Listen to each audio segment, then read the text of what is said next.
प्यारे पुत्र, प्यारी पत्नी, प्यारे सुहृद मित्र आदि को आप चिता में जला देते हैं, तो था ना आपके हृदय में आदर, पर आप अनजाने से भी भगवान का ही आदर करते हो। अगर जान करके आदर कर लो तो तुम मुक्त हो जाओ इस दुख से, इस प्रपंच से।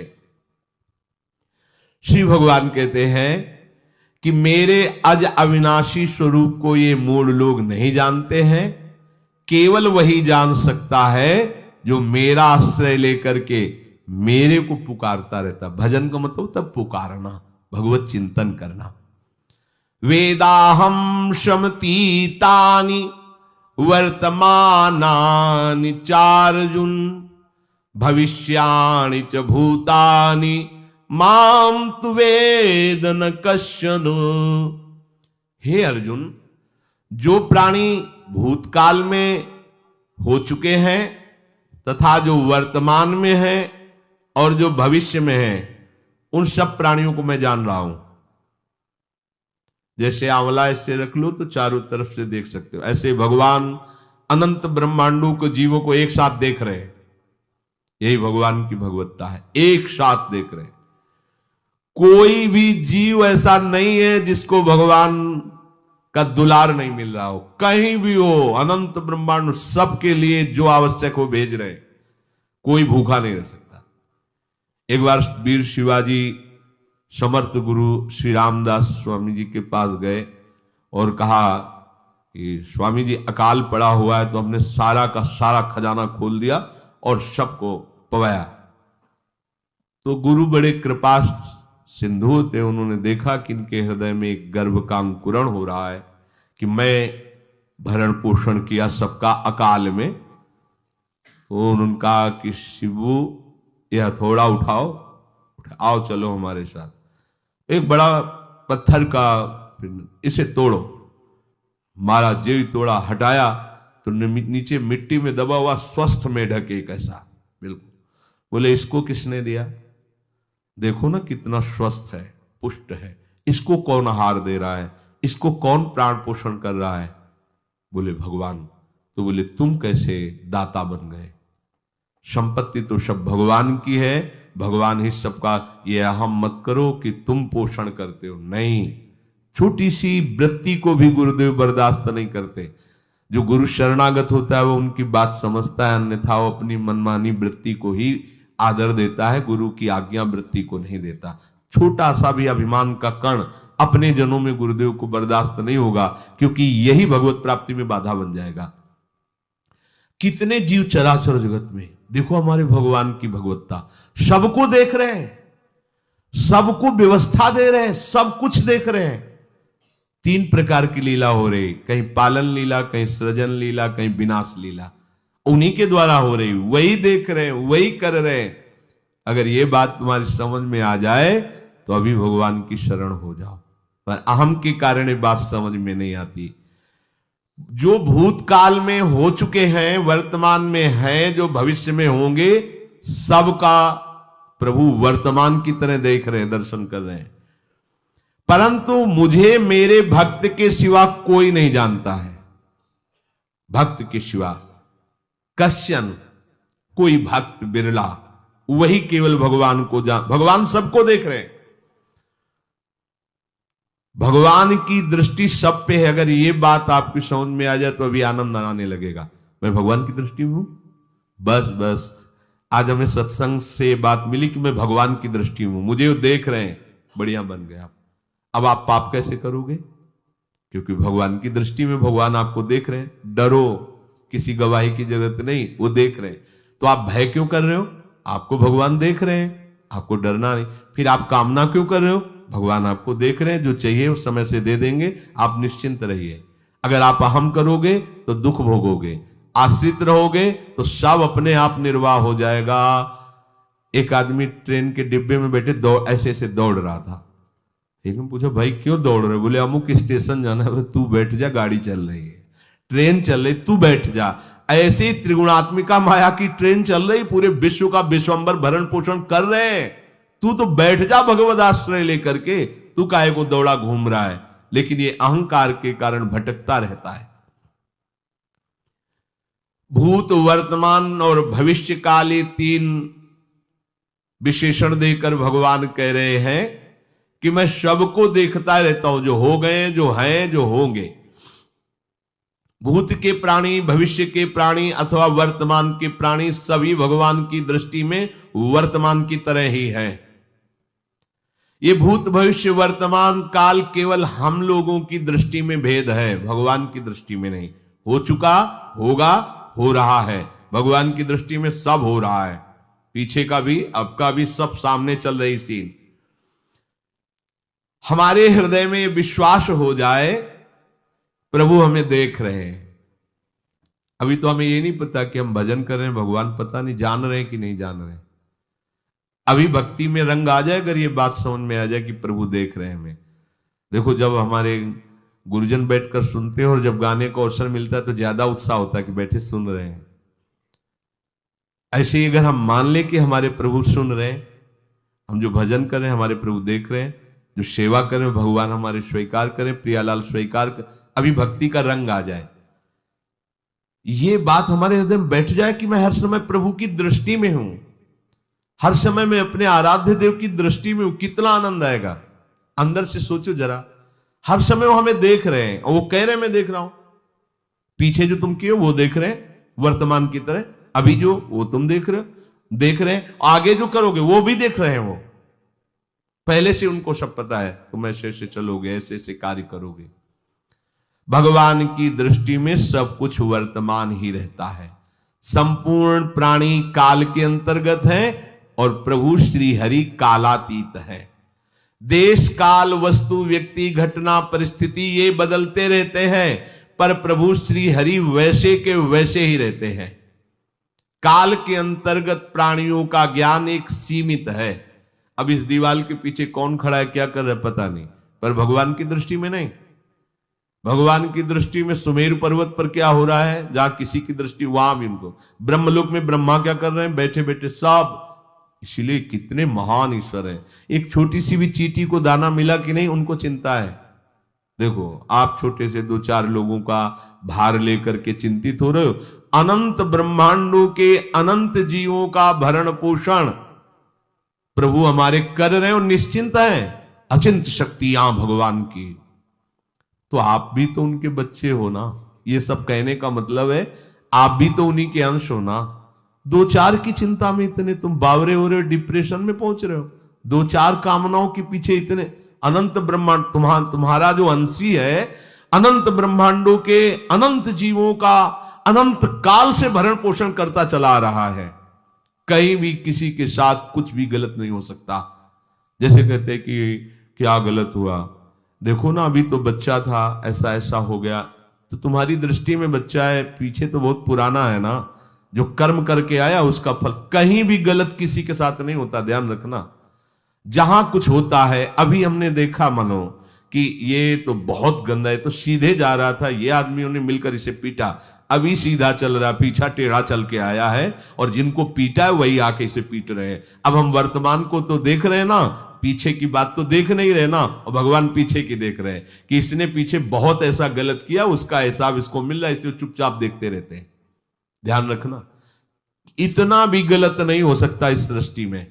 वो कैसे गलत नहीं हो रहा, अभी तो नवयुवक था, उसने कुछ ऐसा किया ही नहीं, अभी तो नई अवस्था थी, अभी तुम्हें दिखाई दे रहा है 15 वर्ष का है, लेकिन भगवान देख रहे हैं मेरा पुरातन अंश है, किस जन्म से क्या क्या करते चला आ रहा है। ये ज्ञान हो जाएगा तो किसी भी बात में आपको दुख नहीं पहुंचेगा, विक्षेप नहीं पहुंचेगा। नहीं, बड़े बड़े विक्षिप्त हो जाते। एक गौतमी नाम की महान तपस्विनी थी, महाभारत में कथा आती है, उसका एक ही पुत्र था और उसको सांप ने काट लिया। तो वहां की कुल भील उठा के लाए और कहा, देवी मां ये देखो सांप ने तुम्हारे बेटे को काट लिया। तो उनका इतनी सामर्थ्य सांप की कैसे हो गई कि मेरे बेटे को काट लिया और मेरे से भय नहीं माना, आकर्षण वृत्ति जीव ही की, सांप सामने आ गया, तूने क्यों काटा, मैं तुम्हें भस्म कर दूंगी। सांप ने कहा पहले हमारी प्रार्थना सुन लो, मेरे सर पर मृत्यु ने आकर के अपना शासन जमा लिया और कटवा दिया, मेरा कोई दोष नहीं। मृत्यु का आकर्षण किया, महान तपस्विनी, भगवान व्यास देव जी ने ये लीला कथा गाई है। मृत्यु का आकर्षण किया, साक्षात मृत्यु सामने आ गई, थर थर कांपने लगी। गौतमी जी ने कहा, मैं अपने तपस्या के बल से तुम्हें भस्म कर दूंगी। हमारे ऐसे निष्पाप बालक को तुमने सांप के द्वारा प्रेरित करके कटवाया।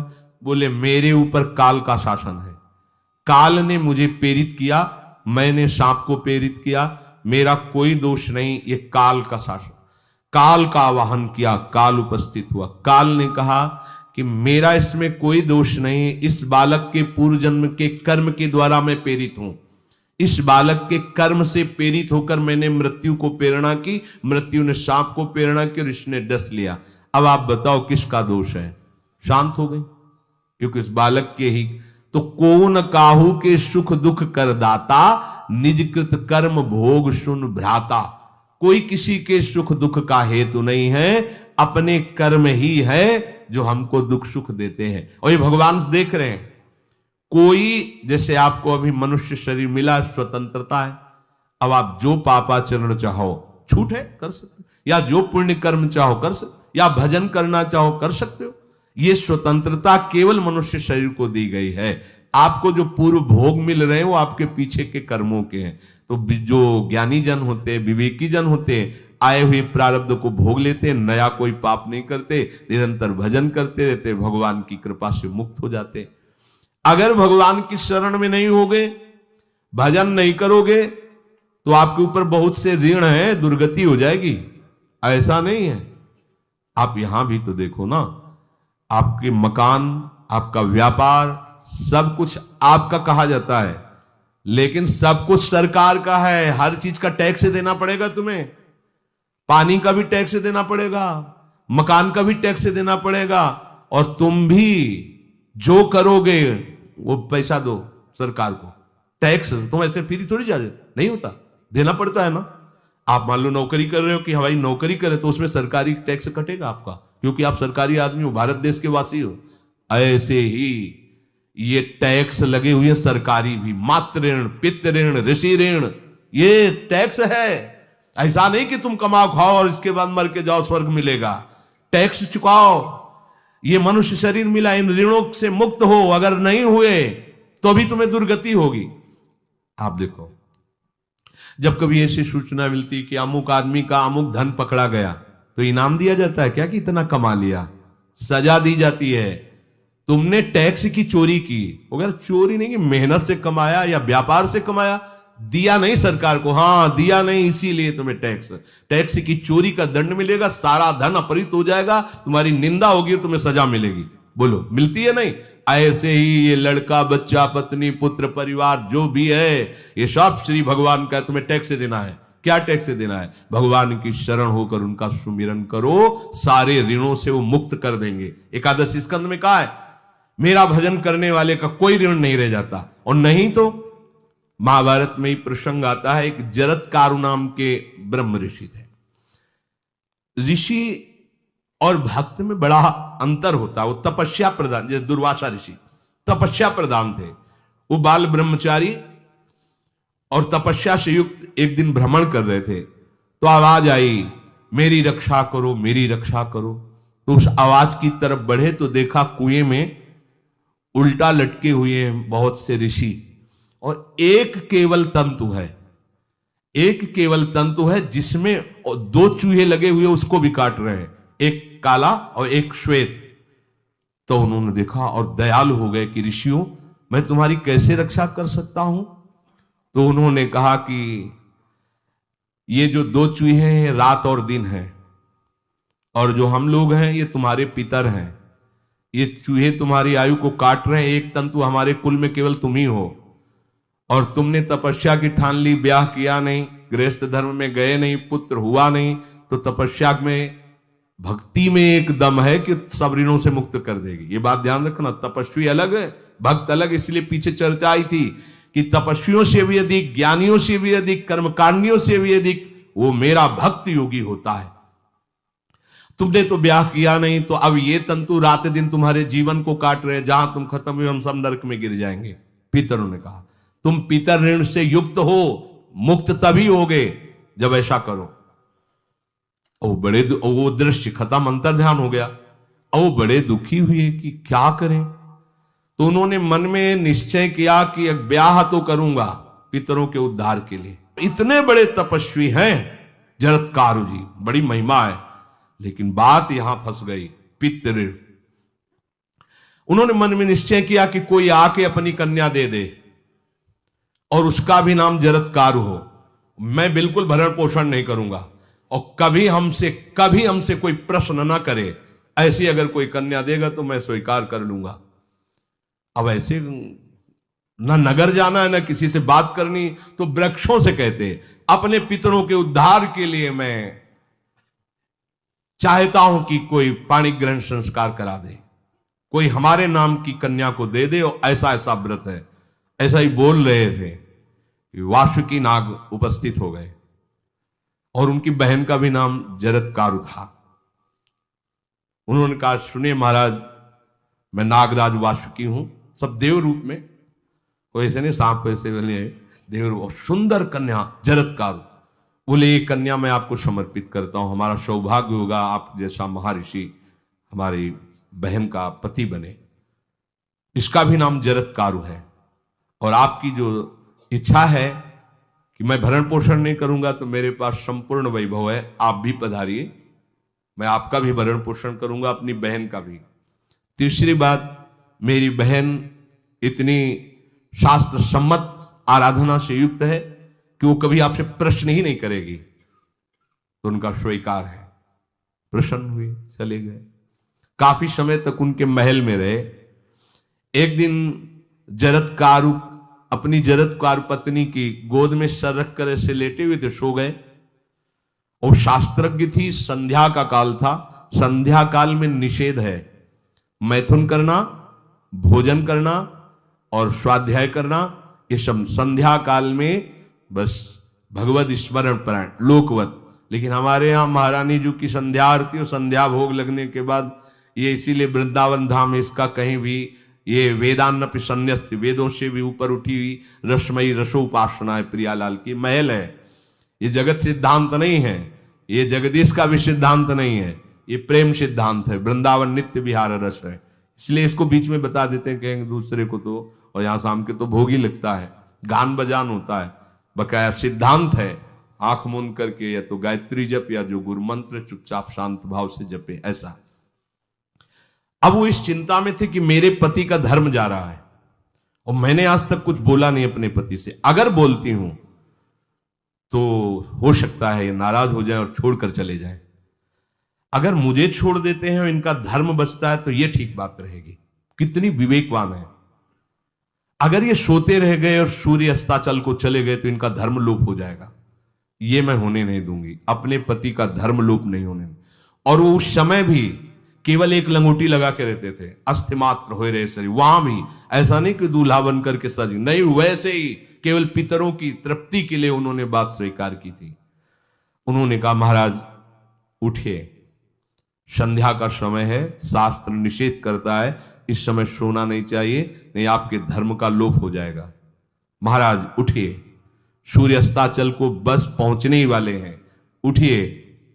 उठे एकदम लाल आंख करते हुए, तुमने हमें टोका कैसे, तुमने हमसे प्रश्न कैसे कर दिया, मैं अभी तुम्हारा त्याग करता हूं। बोले, स्वीकार है, आपके धर्म का लोप ना हो।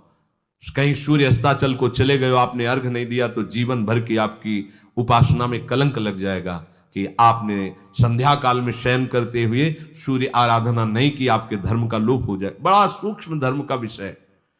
तो उनका सूर्य की ताकत कैसे कि मैं सोता रहूं और वो अस्ताचल को चले जाए, ऐसे महात्मा थे। का सूर्य की ताकत कैसे, भगवान व्यास देव जी ने लिखा है, किसी कहानी की बात नहीं। सूर्य की सामर्थ्य कैसे है कि मैं अर्घ ना दूं और वो अस्ताचल को चले जाएं, सूर्य तब तक रुके रहते जब तक मैं सोता रहता, पर तुमने टोक दिया, अब मैं चला। जब चली तो उन्होंने कहा, हमारे गृहस्थ धर्म का जो फल होता है, आपके पाणी ग्रहण स्वीकार का जो फल होता है, उसको बिना दिए आप कैसे चले जा रहे हैं। तो उनका आस्ति वो है, चले गए। उसी से आस्तिक मुनि का प्रादुर्भाव हुआ और उन्होंने आगे बड़ा चरित्र है उनका, आस्ति, तो उसी से नाम रखा आस्तिक। आस्तिक उन्होंने जन्मेजय की यज्ञ को बंद किया। आप सोचो, एक पितर की तृप्ति के लिए उनको ये सब करना पड़ा। और श्री हरिशरणम और निरंतर भजन, तो मातृण, पितृण, देवऋण, ऋषि ऋण, सब ऋणों से उपासक मुक्त होकर के परम धाम को जाता है, एकमात्र भगवदास है। पर ये मूढ़ जन इस बात को नहीं जान पाते हैं। बिना कारण कृपा करने वाले प्रभु जीव को मनुष्य शरीर देते हैं। ये मनुष्य शरीर अंतिम शरीर है, अगर इसमें नहीं बना तो फिर चले जाओगे 84 लाख योनियों के चक्र में। इसी शरीर में अनंत जन्मों के संचित कर्म समुदाय का नाश करके भगवत प्राप्ति होती है या मोक्ष पद मिलता है। कौन सा प्राणी किस गति को जाएगा भगवान देखते हैं पर संकल्प नहीं करते, ध्यान रखना, क्योंकि आगे की भी देख रहे हैं, वो देख रहे हैं जो तुम कर रहे हो वैसे गति बनती चली जाएगी, भगवान संकल्प नहीं करते। भगवान तो एक बार संकल्प कर दिया, एको हम बहुश्यामा, उसी में बहुत रूपों में प्रकट हो गए। अब तुम्हें संकल्प करना है कि इस जन्म में मुझे भगवत प्राप्ति करनी है। जो संत शास्त्र सदगुरुदेव कह रहे हैं ऐसा करो ऐसा ना करो, यदि आप इस भावना को स्वीकार करके आराधना करेंगे तो निश्चित निश्चित भगवत प्राप्ति इसी जन्म में हो जाएगी। प्रभु केवल तुम्हें निमित्त बनाना चाहते हैं, कल्याण तो वही करेंगे। जैसे अर्जुन से कह रहे हैं भीष्म आदि द्रोण आदि मेरे द्वारा मारे जा चुके हैं, तुम केवल निमित्त मात्र भव सव्यसाचिन। ऐसे ही अय उपासक तू केवल निमित्त बन जा, जो शास्त्र सदगुरुदेव आज्ञा करते हैं वैसे ही तू चल दे अपने मन को मार के, केवल तू निमित्त बन जा। कल्याण या भगवत प्राप्ति या मोक्ष वो तो भगवत कृपा से होगी। पूरी उद्धार की सामग्री तेरे अंदर जागृत कर देंगे प्रभु, केवल तू निमित्त बन जा, मेरी कृपा तेरी सारी बात बना देगी। विश्वास करो, इस बात पर विश्वास करो। भगवान कह रहे तुम निमित्त बन जाओ, जो आदेश कर रहे हैं वैसा पालन करो, काम तो सब मेरी कृपा कर देगी। जो ऐसे मनुष्य शरीर ऐसी कृपा प्राप्त होने पर भी भगवत प्राप्ति नहीं कर पाता, तो मयानुकूलेन नभस्वतेरितम पुमान भवाब्धिम न तरे सा आत्मा। ऐसी मेरी कृपा का सहारा मिलने पर यदि वो भगवत प्राप्ति नहीं कर पाता तो बोले आत्महा है, वो आत्महत्यारा है, वो दुर्गति को प्राप्त होता है। मनुष्य के लिए खास बात है कि प्रभु ने कृपा करके तुम्हें जो सामर्थ्य दी है, जो समझ दी है, जो सामग्री दी है, उसका दुरुपयोग मत करो। केवल भगवत प्राप्ति के लिए चलो, केवल भगवत प्राप्ति के लिए। ये सबकी समझ में नहीं आएगा, बिल्कुल बात समझ ले। केवल भगवत प्राप्ति के, ये जो कहते हैं कि और हमारे धर्म का, ये सब फसाव है। आप गृहस्थ बने रहो, आप व्यापारी बने रहो, पर आप लक्ष्य रखो कि मुझे इस जन्म में भगवत प्राप्ति करनी है। आपका लक्ष्य दृढ़ होगा तो नाम जप चलता रहेगा, संसार का कोई विकार आपको परास्त नहीं करेगा। अगर आपने ऐसा अटल निश्चय कर लिया तो तुम्हें जो भगवत सामर्थ्य मिली उसका तुम दुरुपयोग नहीं करोगे। देख लो, अपने लोग बहुत बड़ी गलती करते हैं, जो आध्यात्मिक ऊर्जा शक्ति उसको विषयों में दुरुपयोग करके नष्ट कर रहे हैं। कहते हैं अब हमारा मन नहीं लगता, अब हमारा बड़ा शांति है, घबराहट है। क्यों शांति है, क्यों घबराहट है? जब तक तुम धर्म विरुद्ध नहीं करोगे तो अशांति नहीं हो सकती, भय नहीं लग सकता, विषाद नहीं हो सकता, क्लेश नहीं हो सकता। लिख लो ये बात, किसी को भी कभी भी भय महसूस हो रहा है, अशांति महसूस हो रही, घबराहट महसूस हो रही, आप भगवत प्रदत्त शक्ति का दुरुपयोग कर रहे हैं, समय का दुरुपयोग कर रहे हैं, सामग्री का दुरुपयोग कर रहे हैं, अर्थात कोई न कोई अधर्म आचरण कर रहे हैं। अब भी आपको उपाय बता देते हैं। यदि तुम्हारा मन जलन पैदा कर रहा है तो भगवान से हाथ जोड़कर कहो कि हे नाथ, मेरे से अब तक जो गलतियां हुई हैं उन्हें क्षमा कर दो, आगे मैं गलती नहीं करूंगा आपके बल से। आपके बल से, यह भी ध्यान रखो, आपके बल से, अपने बल से नहीं, आपके बल से। हे नाथ, ऐसा मुझे बल दो जिससे कभी मैं आपके और गुरुदेव के विपरीत न चलूं। अगर कोई हमसे गलती हो जाए तो मुझे तत्काल दंड दे देना, क्षमा मत करना आगे। ये बहुत बढ़िया बात है। अगर हमको क्षमा कर दिया जाएगा तो हमारे मन को उत्साह बढ़ जाएगा फिर गलती करने का, अगर दंड दे दिया जाए तो मन डर जाएगा। इसीलिए प्रार्थना में ये भी कहना चाहिए, पर हिम्मत नहीं पड़ेगी, क्योंकि मन को बहुत दुलार करते हैं ना, कि प्रभु मेरे से जो गलती हुई उसे मुझे दंड दे दो, मैं क्षमा नहीं चाहता। क्योंकि हम देखते हैं जब हम क्षमा कर देते हैं तो उसका उत्साह बढ़ जाता है मन का और गलत करने का। प्रभु इसे क्षमा मत करो, इसे दंड दो। एक बार इसकी भरपूर बेइज्जती होनी चाहिए। जब इसको सब देखेंगे हाँ ये, तो अपने आप ही मन सही रास्ते में आ जाएगा।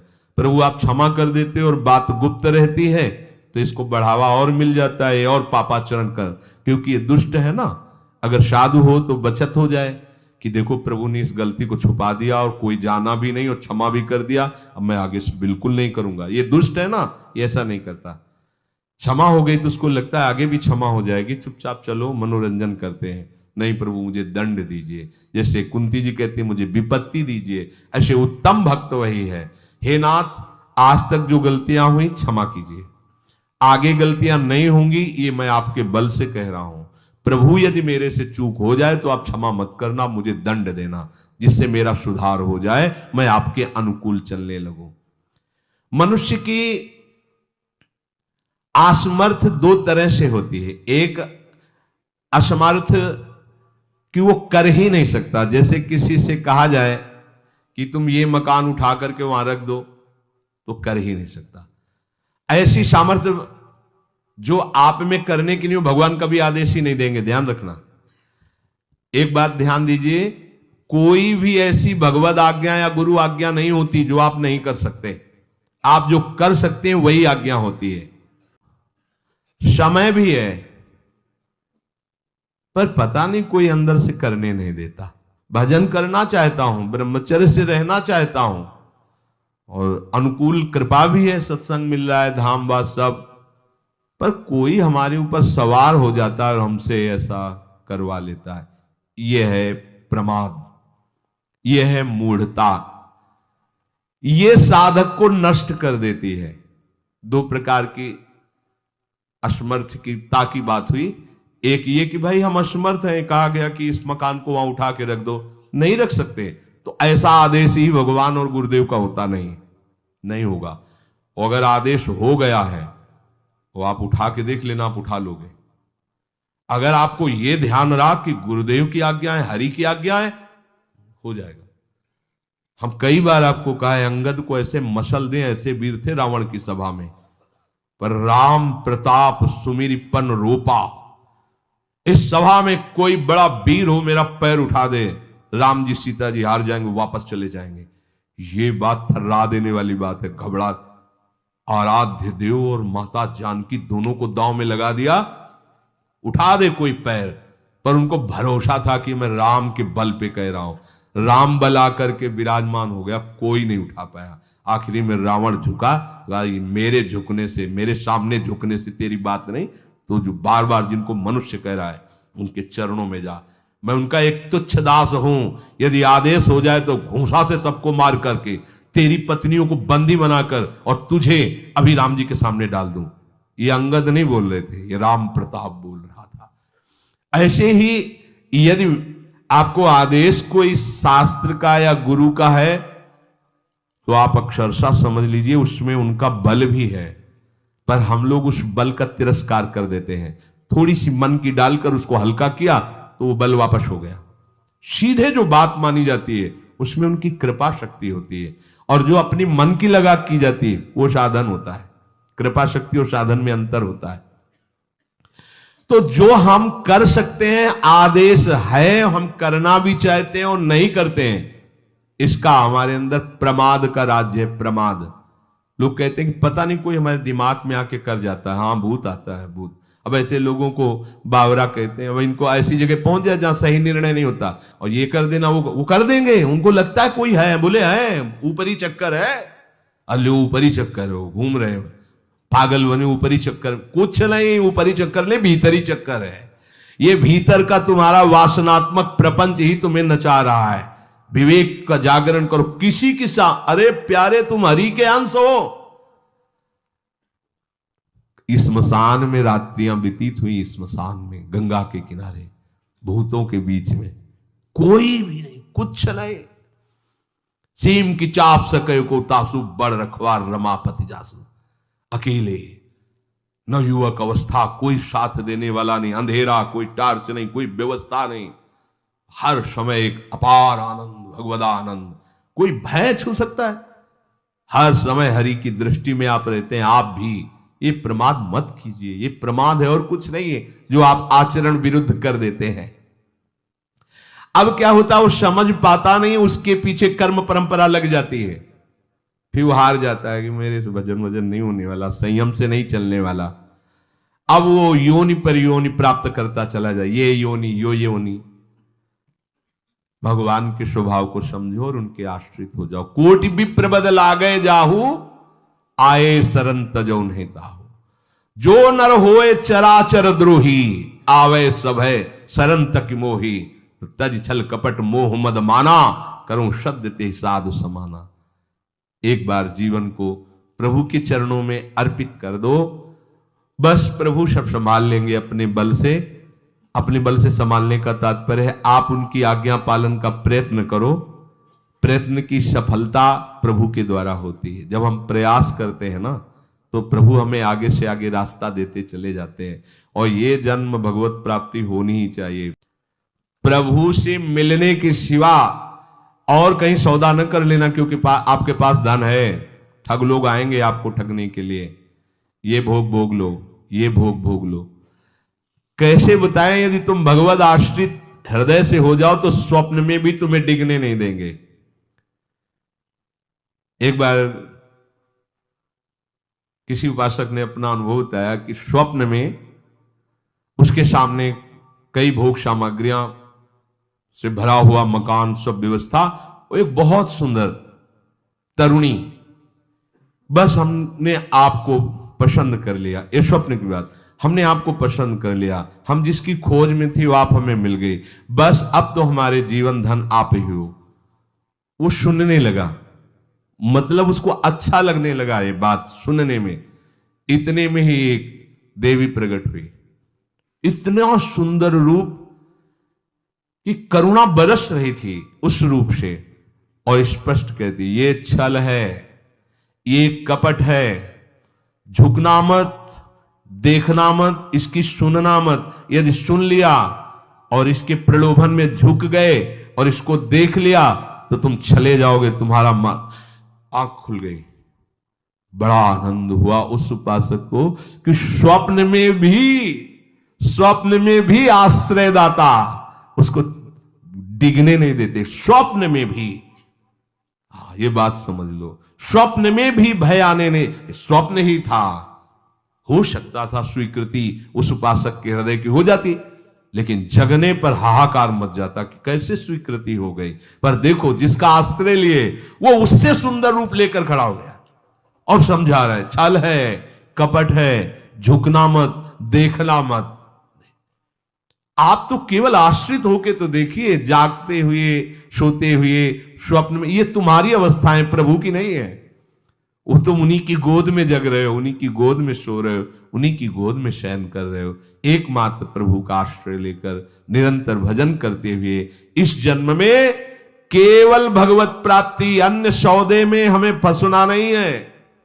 बहुत से प्रलोभन आएंगे कि ये फ्री ले लो, फ्री भोग लो, कोई नहीं जानेगा। आपको सौदा नहीं करना अपने हरि आश्रित बल का, आपको उससे केवल हरि की प्राप्ति करनी। प्रलोभन आएगा, ध्यान रखना, भय आएगा। हे भगवान, आज तक जो भजन किया है